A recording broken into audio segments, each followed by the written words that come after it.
Hello everyone. Today let's discuss the problem number 124. Binary tree maximum path sum. So you can just go through the question and you can just try to understand that with the help of example they have given. I'll just summarize the question so that it will be easier to understand. So what the question states here, we are given a binary tree. So we are given a binary tree and what is our main goal? Our main goal is to find the maximum path sum of any non-empty path. So we have to find the maximum path sum of non-empty path. So you can clearly see here, this is non-empty path, right? So we can just consider this one, this path 2, 1, 3. So 2, 1, 3. Maximum sum path will be here 3 plus 2 plus 1. So it is just 3, 5 and 6. So we have only one path here. So the output will be 6 here. So they have given here the same thing. The optimal path will be 2, 1, 3 with the path sum of 2 plus 1 plus 3, nothing but 6. Right. So what is a path here? A path is a sequence of connected nodes where each node appears only once. So they have clearly mentioned here. A path is a sequence of connected nodes where each node appears only once. The path does not need to pass through the root. So this one also we have to keep in mind. They have clearly mentioned the path does not need to pass through the root. So that's what they have mentioned here. So let's consider the first example. You can clearly see here in this case, we will just go through every path here. 2 plus 1 plus 3, this will be 6. So that's what they have given in the example 1. I have already explained this one. Let's move on with the second example. Just give me a second here. Yeah, let's move on with the second example. Here you can clearly see we have two paths. One is we can consider this one. The second one is we can consider this one, right? So here, when we sum up this one, it is 20 plus 9, nothing but 29. 29 minus 10 is nothing but 19. So the maximum path sum for this path is 19. And if we consider this one, 15 plus 20 is nothing but 35 plus 7, 42, right? So we can just out of this one, which is the maximum path sum, 42, right? So that's what they have given in the explanation as well. The optimal path is 15, 27 with a path sum of 15 plus 20 plus 7, nothing but 42. Here in this case, 42 will be the answer. The output that we need to get here is 42, right? So I hope the question is completely clear. So next, let's discuss the approach followed by edge cases one by one. Then finally write the code and discuss the complexities of the code that we have written. Initially, let's discuss the approach. Here, let's discuss the approach step by step. First thing we have to note down here is we are going with the DFS approach or the recursive DFS. Recursive DFS with this one. Recursive DFS with post order traversal, right? So when I say post order traversal, the order of the traversal is nothing but here left followed by right and then root or the root node. I'll just consider here root itself. Left, right and then root. This is post order. For the pre order and in order, this is not related to this problem, but we have still we have solved the problems on pre-order and in order already, right? So for the in order, it follows the order left, root and then right. For the pre-order, root, then left and right. For the post-order, it is left, right and root, right? So I hope this is clear. We are going with the approach recursive DFS with post-order traversal. Just remember this one. So let's discuss this one step by step. How can we solve this problem? So we'll be making use of DFS to traverse the tree bottom up. We are traversing the tree bottom up. We will be making use of the DFS to traverse the tree bottom up. So this is first step. This is fine. Then the second step is here. For each node, we will be calculating left max path sum. I'll just give you a LMP as nothing but the left max path sum.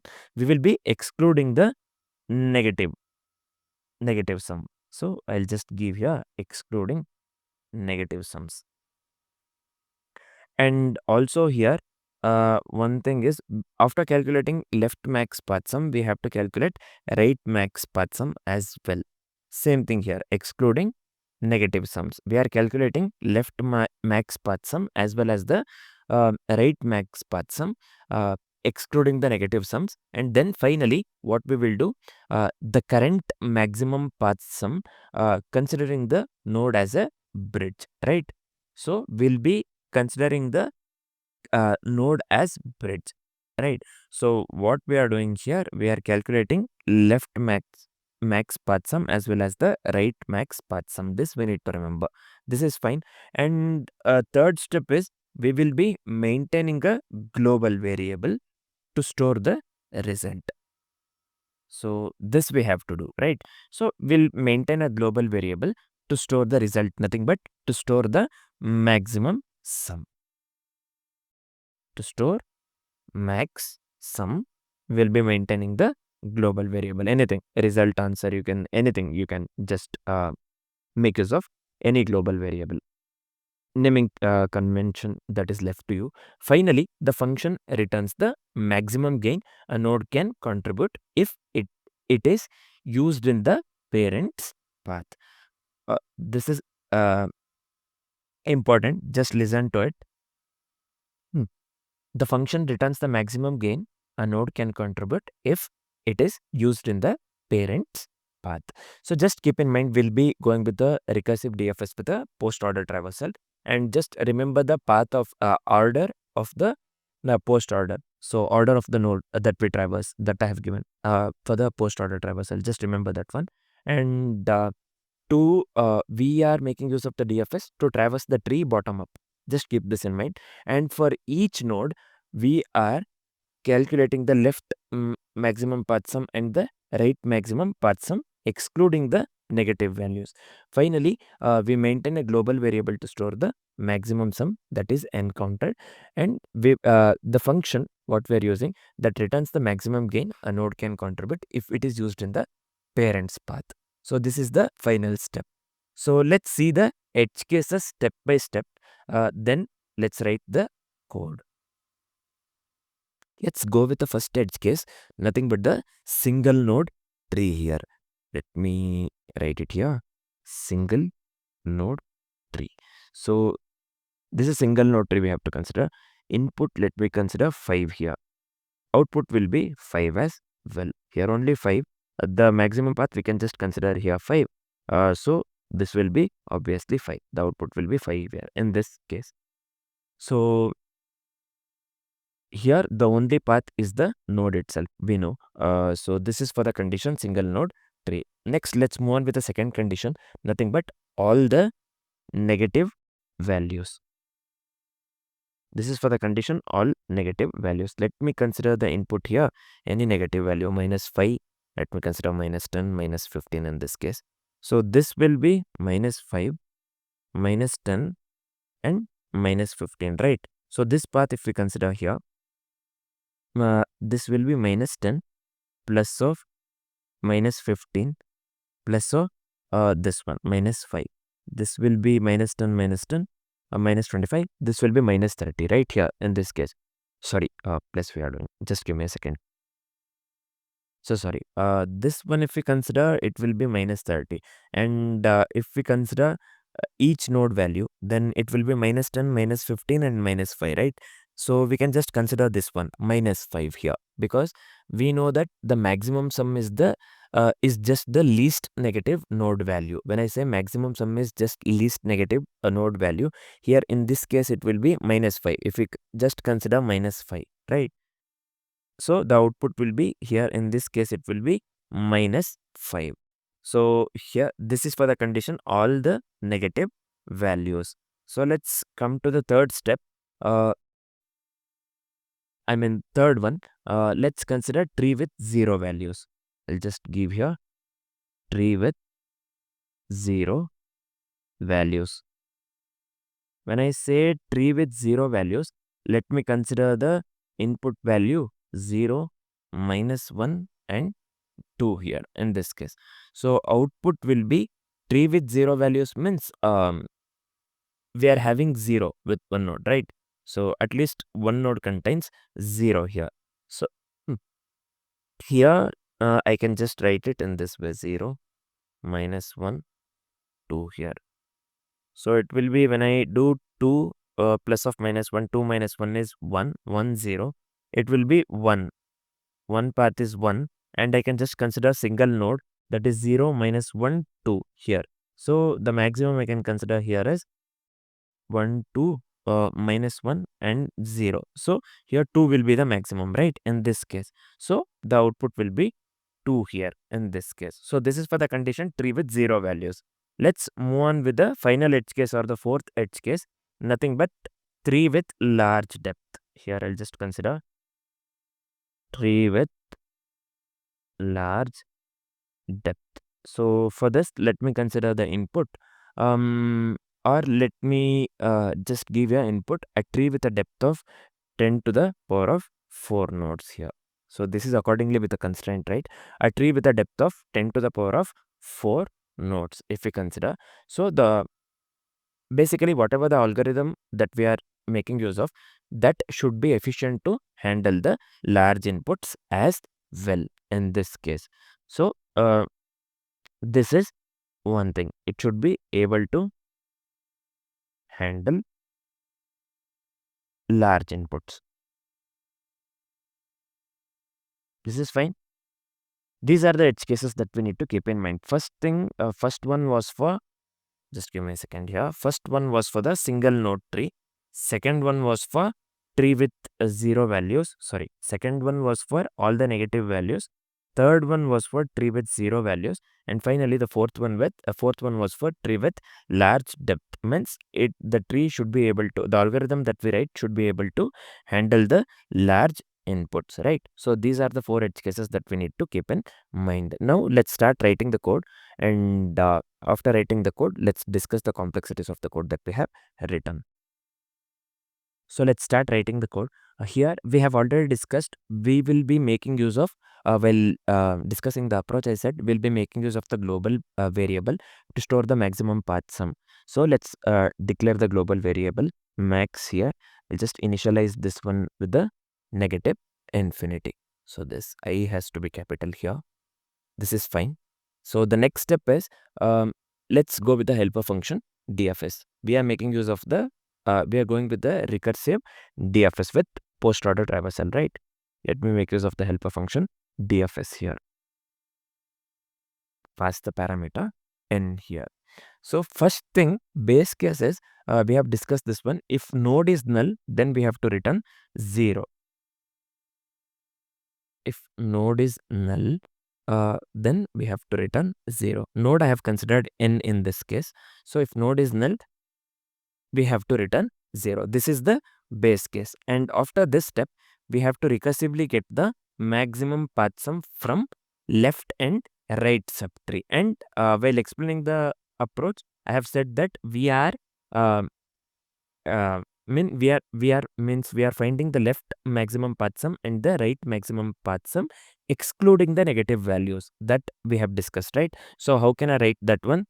For the left maximum path sum, I'll just consider here math.max of 0 DFS recursive function.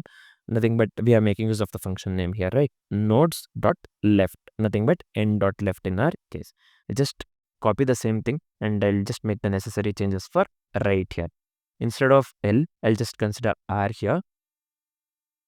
Instead of n dot left, let me make this one n dot right here. This one is fine. These two are fine. So finally, after this, what I'll do, let's calculate the max path sum considering the current node as the bridge, right? So I'll just give here math.max of max comma. So here what we have used, value of the node plus left and right. So this one, right? Value of the node plus left plus right here. This is fine. What we are doing, we are just calculating the maximum path sum considering the current node as a bridge. So final step within this function is we have to return the max contribution this node can give to its parent. So how can we write this one? I can just give here value of the node plus mat.max of left and right. So in this way, right? So I hope this is clear. This is it for the helper function. So next step is we have to start the DFS from the root. We have to start from the DFS from the root itself, right? So I'll just give you a DFS of root. And finally, return the, we have to return the maximum path sum that is found so far. So I'll just give here return max in our case. So this max is the global variable that we are using to store the maximum path sum. So I am returning the max here. That is, we have to return the maximum path that is found, right? So I'll just format the code. Let me run the code. So here, oh, instead of minus, I have given this one. I'll just make this one minus. Let me run the code again.